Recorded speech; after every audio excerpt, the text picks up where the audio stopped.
now, but how can I think about this differently? Or how can I remove that thought process so that I look at it in a different way?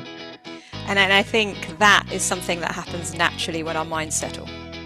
So when we're very focused on the problem, or we're like, I need a solution now, oh my God, what am I going to do? And we try to work it all out rationally, that's usually when the solutions don't come, or it's not as good, it's not as creative as what it could be if we let the mind settle. So I think what we're looking at here, I mean, these are all great suggestions and really good to hear different people's experiences. It's knowing, Amit, and everyone who's shared, that the ideas and the solutions are inside every one of you, moment to moment.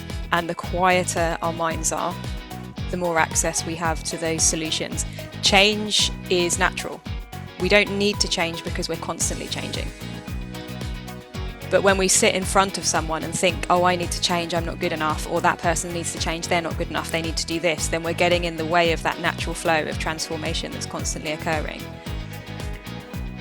So if we can genuinely sit down from a space of, and going back to, apologies to those who weren't on the last Reconnect, but to the left-hand side, coming from a space of, I wonder, curiosity, listening, understanding.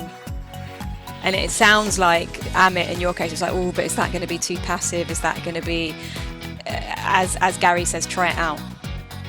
Try it out and see if the other way's not been working, if the excess of trying and the excess of trying to gear the person towards the change isn't working. Try something different. And what Emma just said there, not just no agenda, but maybe even an agenda to listen to where they're coming from and what occurs to them, but definitely sort of try and settle your mind so you steer away from that. I need to say this, or I need to get this point across. That neutrality is, in my experience, so important.